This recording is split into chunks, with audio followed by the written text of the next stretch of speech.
Eu queria que a gente fizesse o resgate de quem ainda tá nessa do, pô, legal, gostei do discurso, mas, pô, qualquer hora vai surgir no bar esse papo do que é comunismo aí, entendeu? Eu tô querendo, a gente precisa de um corte. O cara vê o maluquinho assim e fala, e aí, então você é comunista? E aí você... Duvido, fala as 10 bandas aqui. Não, tô zoando. Fala 10 episódios que você gostou, sei lá. Não, comunismo, vamos lá, né? O comunismo ele foi teorizado da maneira como a gente expõe pela primeira vez pelo Marx, né? E o que o Marx traz de novo? Ele traz a perspectiva de classes e ele dá a agência revolucionária para a classe trabalhadora. O que nós almejamos? A tomada do Estado pela classe trabalhadora, a destruição do Estado burguês e a reconstrução de um Estado trabalhador, que vai, como eu falei, utilizar do aparato estatal para extinguir a burguesia como classe. Isso não é extinção física, é extinção como classe, da posição de classes, né? E, ao fim, extinguir a propriedade privada e o Estado. É isso.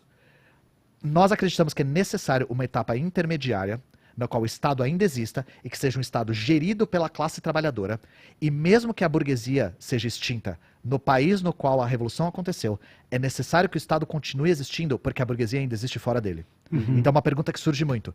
Por que na União Soviética ainda existia Estado, sendo que a burguesia não existia? Porque a União Soviética estava cercada de Estados imperialistas. Então, o Estado precisava continuar existindo para gerenciar a economia e guiar para a defesa pessoal. Inclusive, o grande foco da União Soviética foi a indústria pesada, porque eles sabiam que eles iam ser invadidos cedo ou tarde. Então é por isso que o Estado continua existindo mesmo em sociedades que não têm mais burguesia, como a Coreia, como Cuba já teve, agora tem pequena burguesia agora, como a União Soviética teve. É isso que a gente almeja, né? O comunismo já aconteceu? Não. Não. Então não adianta a gente falar, desculpa, eu engasguei. Opa, surgiu uma água aqui. Olha aí, Preciso de uma pastilha. O comunismo já aconteceu? Não. Nós tivemos experiências socialistas. O comunismo seria o estágio final, certo? O socialismo é onde a gente quer chegar, exato. E aí a questão é, sempre falam que o comunismo não aconteceu. A gente nunca achou que ia acontecer rápido, tá? O comunismo é um processo que só pode acontecer mediante a vários países e várias nações se tornarem socialistas. Porque enquanto continuar existindo o imperialismo, não dá pra gente extinguir o Estado, porque senão a gente fica muito vulnerável ao E volta no que você falou, né? A partir da organização também da classe trabalhadora e todo mundo junto em prol da parada. E isso é uma coisa importantíssima. Quando a gente fala em gestão do Estado pela classe trabalhadora, isso não é figura de linguagem, tá? Os países socialistas têm mecanismos de democracia direta que a gente nem sonha. Como é que é a democracia brasileira? Democracia brasileira. Você pode ter ingerência no Estado, Load? Qual que é a sua atuação sob a gestão pública? Não faço ideia. Você pode votar. O que mais? Só. E eu nem posso. E se eu me recuso, eu ainda pago uma multa. Não, e não só. Você pode votar. E aí os caras ainda cobram, mano. Os caras ainda cobram, foda, né? Te cobra pra votar. E pior, nessa disputa, é mais visto pela classe trabalhadora quem tem dinheiro. Sim. Ou seja, é uma disputa desigual. Quem tem o poder econômico fica na frente. Então que democracia é essa? Democracia é pra quem tá em cima. Pois é. Exatamente. Nós temos alguns mecanismos de democracia direta, digamos assim. Referendos, por exemplo, plebiscitos. Sabe quando foi o último referendo? 2005. Caralho.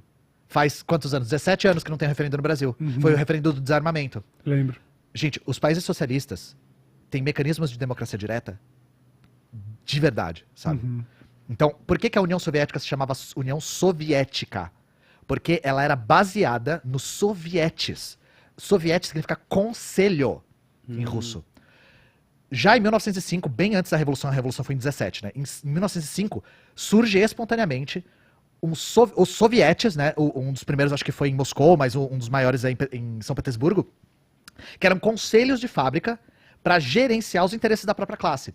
Quando a Revolução acontece, os sovietes se tornam o pilar da democracia popular. Então nós temos sovietes locais que elegem os seus líderes e têm autogestão. Esse soviete local elegia um delegado que ia pro regional. O do regional elegia delegados que iam até o Supremo, que é o Soviete Supremo. As demandas vinham da classe de baixo para cima mesmo, tá? E esse modelo soviético, por isso que as outras repúblicas eram SSR, né? Repúblicas Socialistas Soviéticas, porque era esse modelo de democracia direta. E outra coisa, quando você se tornava um deputado, por exemplo, você não deixava de trabalhar. Você vivia do seu trabalho. Na Coreia é assim, você vira deputado, se você é varredor de rua e vira deputado, você continua varrendo rua, você vive do seu trabalho, porque é importante que a classe que gerencia ainda seja a mesma classe que trabalha. Sim. Ter essa aproximação entre executivo e legislativo é importante, sabe? Isso são coisas que a gente não sonha. Isso que você falou é muito louco, porque no Brasil, pelo menos o que eu imagino, a galera vê até como uma De ascensão social. É, Exato. tipo, pô, Pois vou é. me eleger a deputado, não vou mais trabalhar com nada. E virou um... E não é profundamente problemático, não é uma discussão nova, mas é sempre bom destacar as pessoas, por exemplo, que estão administrando a saúde pública não vão usar o SUS, as pessoas que vão falar sobre medidas ali da educação não vão usar a escola pública, então é meio estranho mesmo esse distanciamento. E a gente tem que ter medidas para impedir o carreirismo. Impedir políticos de carreira. Sim. Porque os políticos têm que ser a própria classe trabalhadora. Quem gerencia o Estado tem que ser quem trabalha. E isso, os mecanismos... Não quer dizer que a União Soviética não teve seríssimos problemas com isso no futuro, mas esse modelo foi aplicado... Enfim, 70 anos de história, gente, não dá pra gente falar... quando eu pergunto, explica a União Soviética, qual? Né? Porque é muito longa, passou por várias etapas e tal. Mas é um tipo de democracia direta, um tipo de ingerência no Estado que a gente nem sonha. E são... A maior parte das pessoas que... outra pergunta que surge muito. Mas como que tem democracia se tem partido único? Né? Primeiro, um partido comunista... não é um partido como a gente conhece, tá? Certo. Inclusive a gente chama de partido de novo tipo. O partido leninista, partidos comunistas a gente fala de partidos leninistas, não são partidos para disputar eleições. Partidos leninistas, partidos comunistas são partidos para organizar a classe trabalhadora, para fazer a revolução e manter a revolução. Eles têm outra função, é completamente diferente. Nos países socialistas, a maior parte das pessoas que se elege são independentes. Isso é, inclusive, na própria Coreia Popular, uma das grandes mentiras. A Coreia só tem um partido, tem 3. Número 1. Que é, assim, fazendo as contas rápido, um a mais que os Estados Unidos, né? Pois é. Então, né? assim, vamos lá, né? Só é. se a gente for usar esse crivo, já tá errado, né? Não é partido único. Número 2, a maior parte das pessoas que se candidata é independente. Por quê? São pessoas que trabalham, que fazem parte dos conselhos locais, representam a sua classe e são eleitas para ir para os conselhos regionais e tal, e assim sucessivamente. Sim. China, mesma coisa. A China é governada por um partido único. Não é. A China tem vários, tem mais de uma dezena de partidos. E também tem a possibilidade de você se candidatar sendo independente. Inclusive, a China tem até partido liberal, tá, gente? Olha aí. Tem partido novo. Novo é diferente, a top é moderno. Na China tem, e tem gente assim, com representatividade na Câmara. Tem, tá?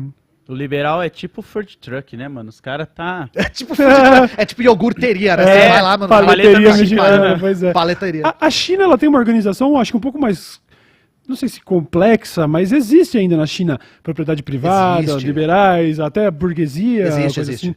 assim. A China é o grande debate dentre socialistas, né? Inclusive, mesmo nos partidos comunistas brasileiros, existe uma divergência acerca de como a gente compreende o fenômeno chinês. Então, não tem unanimidade. Isso é a primeira coisa que a gente tem que dizer, né? A China tem gente... Vou apresentar os quadros, né? Tem gente que diz que a China é uma experiência socialista, nova, específica. Às vezes se fala de socialismo com características chinesas, né? Que é um tipo específico de socialismo. E a gente pode falar o que é socialismo pra gente complexificar isso. Legal. Existe gente que fala que a China é uma experiência sui generis, sabe? Uma experiência específica. A China é a China. A China é a China. E tem gente que diz que a China é capitalista e imperialista. Certo. Inclusive. Caraca. E, na boa, eu vou falar o seguinte. Todo mundo tem bons argumentos. Sério.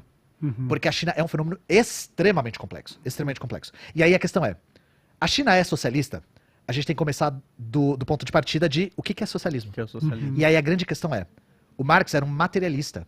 Ele só analisava a realidade a partir da realidade em si. Ele nunca projetava. Isso é uma coisa importante de eu falar.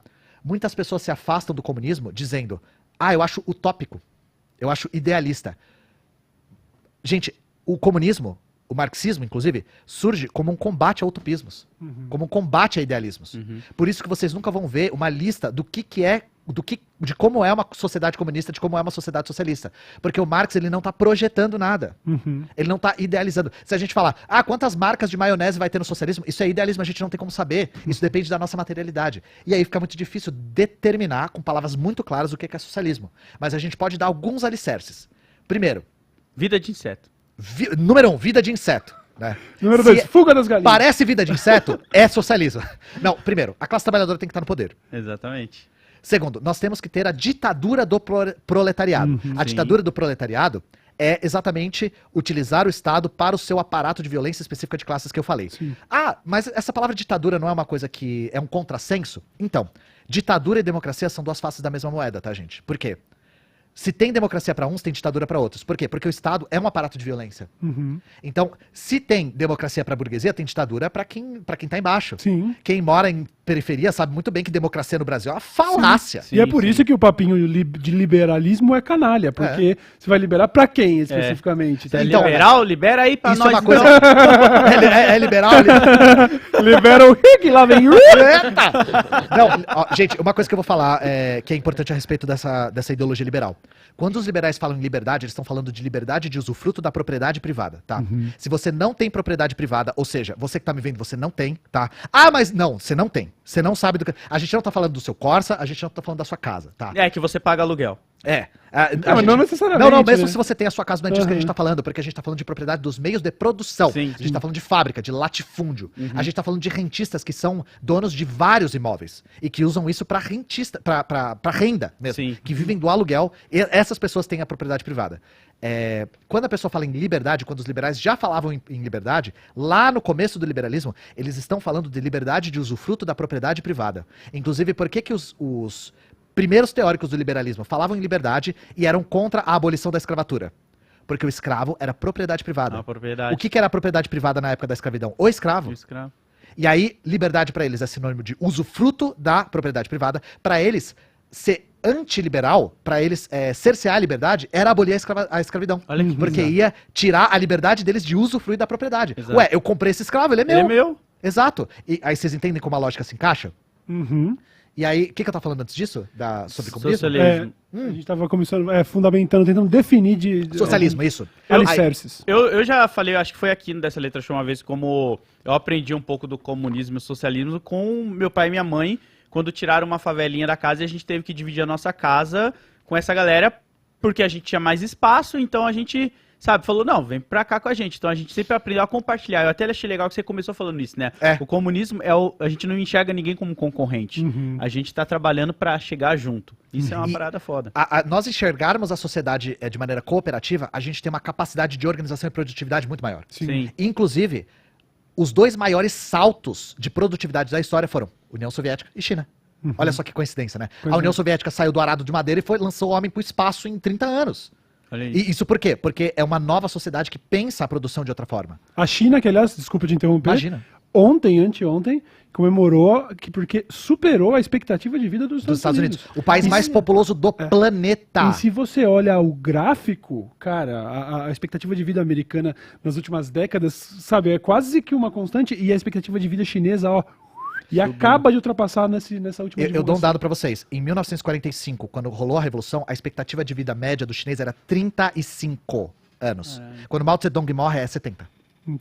Só uma nova sociedade consegue dar esse salto. A China era o país mais pobre do mundo e mais populoso. A China estava num estado... E aí, por isso que é uma coisa importante a gente dizer. Quando dizem que o socialismo matou milhões, a gente precisa dizer o quanto o socialismo salvou, de verdade. Sim. O socialismo salvou milhares e milhões de vidas do legado do capitalismo. Porque a China é o maior exemplo disso. Gente, você tirar um país de 35 anos de média de expectativa de vida e entregar com 70...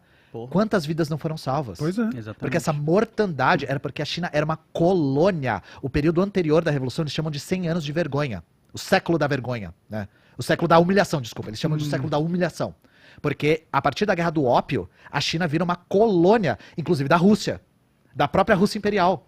E do Japão, e da Inglaterra, e da França, e da Alemanha. A China é repartida em vários pedaços para ser explorada. Mas a respeito dos alicerces do socialismo, né?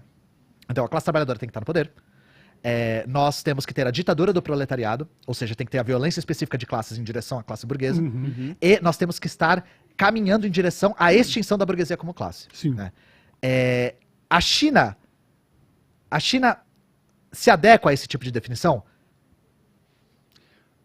Eu dou exemplos. Cada ano surgem mais bilionários na China. Isso é expansão da propriedade privada?